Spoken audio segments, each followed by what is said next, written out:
How's it going, people? Today I'm going to be ending the Skywalker Saga, and I will be talking about Episode 9, The Rise of the Skywalker. And if you didn't check out my movie review of The Rise of Skywalker when it came out in theaters last December, I will post that right over here for you guys. And before I get into this, I just want to comment on the pictures that I'll be showing you guys. I purchased Rise of the Skywalker as part of the Skywalker Saga box set, so I am not going to have the traditional artwork that everybody else has been showing on their videos. I am actually going to show you the Skywalker Saga box set because that's what I purchased. And without any other further ado, let's get straight to the video quality, starting off with the Blu-ray. This movie just looks great. It is one of the best-looking Star Wars films out there today, and that is largely because of just a lot of the clarity here is really crystal clear. Edges are crisp and just excellent. Depth of field could be a little better, just a little bit, but that is me nitpicking. And the detail here is excellent. Now, you have just like specks of dirt on everybody's face that is crystal clear.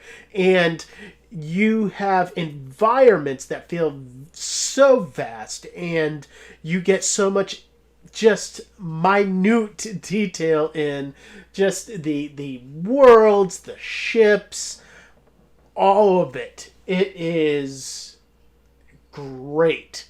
And the color palette here, I love. We'll get to that even more with the 4K copy and the HDR. And the black levels here dip just fully to black, which is important here because the contrast between the pops of color and the blacks here, it's very important. And they nailed that. I'm going to give this a 9 out of 10. And getting into the 4K copy here, this was actually given a 4K digital intermediate. And I would just like to say that if you want to watch this in Dolby Vision, you're going to have to stream it. And either wait for Disney Plus or buy it on Vudu, because of the fact that as far as discs go, Disney doesn't do Dolby Vision.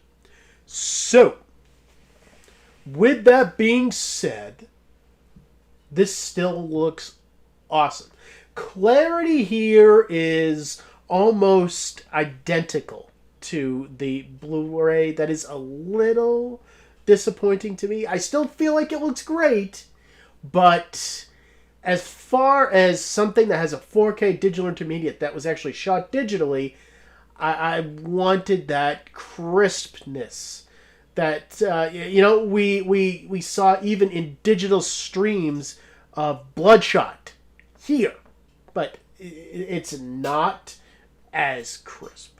But again, that is me nitpicking. This still looks really damn good. Depth of field is stepped up here. You get to see a little bit more dimension in this picture, and that is always something that I look for.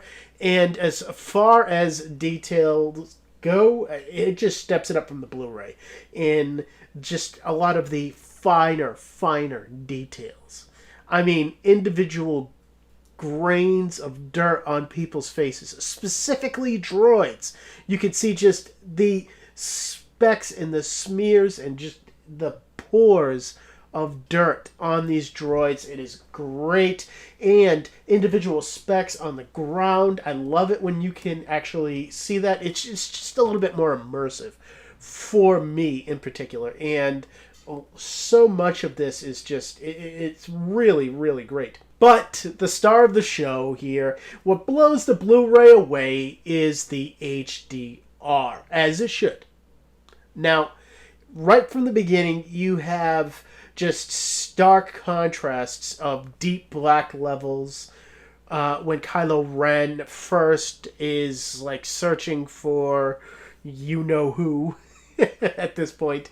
And, that is just really black, dim, and then you get the pops of color right after that when you see Rey training of green and lush just jungle that is in the next scene. It's just a really good contrast, and the richness of those greens definitely pops out from the harsh blacks of the rest of the scene. It's really great, and a lot of that is here. That is just one instance. Lightsaber battles are amazing, and that ray of light is literally blinding. I want to give this a 10 out of 10 just because of the HDR. I feel like it is that good. But I just wanted this to be a little bit more crisp. So I gotta go with a 9 out of 10. But this is close. And getting into the audio here, if you watched this on Blu-ray, you get the DTS HD 7.1 mix that is always on these Disney Blu-rays. It's fine. It's good. I like it. It is Atmos, and that is just something that you're going to hear again and again, but it's not as bad as in even previous Star Wars films like The Last Jedi. There is some decent bass work that is here. Speaker separation is pretty good.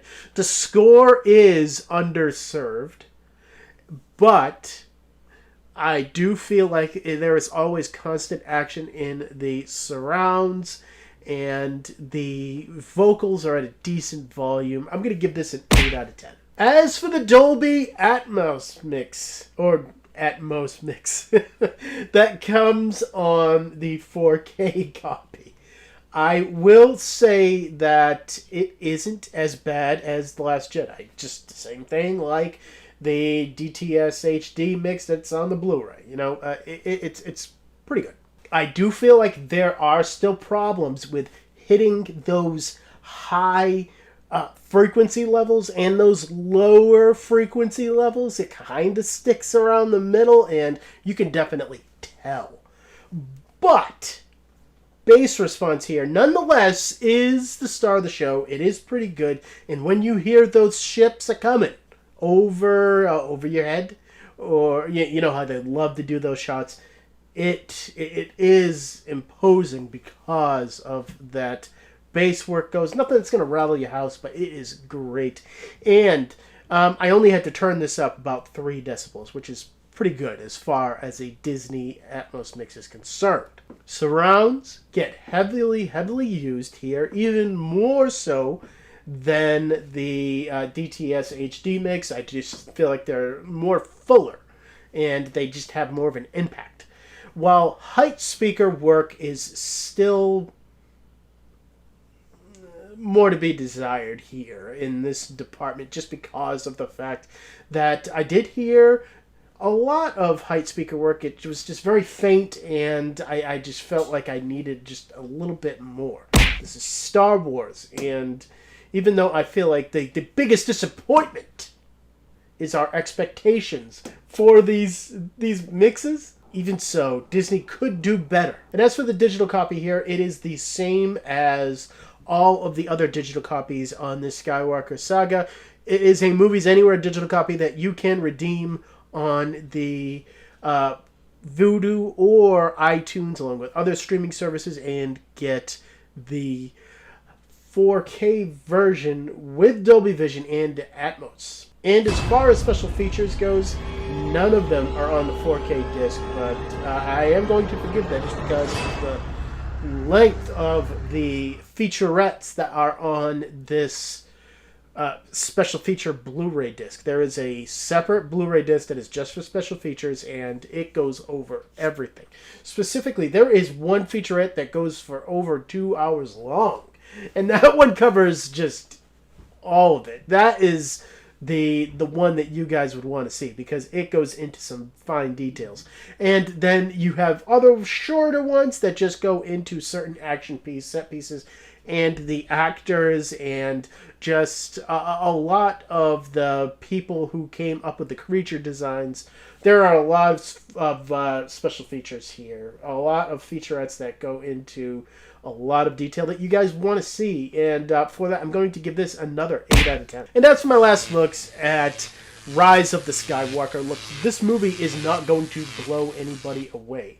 It definitely doesn't feel, at least while you're watching it until the end, like it is the end of a saga. I feel like they are still trying to find their footing as they are actually trying to wrap this up, and it gets messy, it gets sloppy, and it doesn't really feel pre-planned, which it should feel.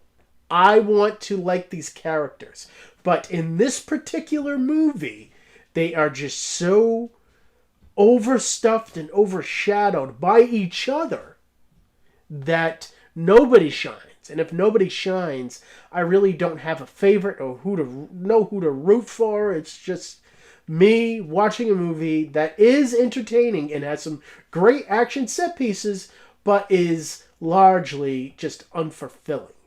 And that isn't even getting into the whole question about what this does to the Skywalker lore, because it kind of mucks it up too. And if you didn't watch my video review for Rise of the Skywalker, I gave it a 6 out of 10.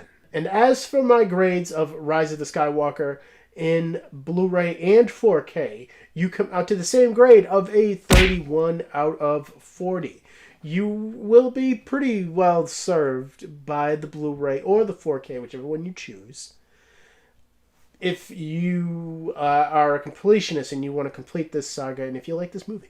And coming up next on the channel, I am getting into Rogue One. I also purchased that. It is not part of the box set that I just showed you guys. That is only the Skywalker Saga. So that means that Rogue One and Solo are not a part of it. I already reviewed Solo when it came out in 4K. And you can check that out on my backlog videos. And along with that also, I have, after that, some digital movies to catch up with that came out while I was doing this. So I will be really just plugging away at it. And as always, thank you for watching my videos. You guys are awesome. I don't need to say it because you know it. And I will see all of you next time.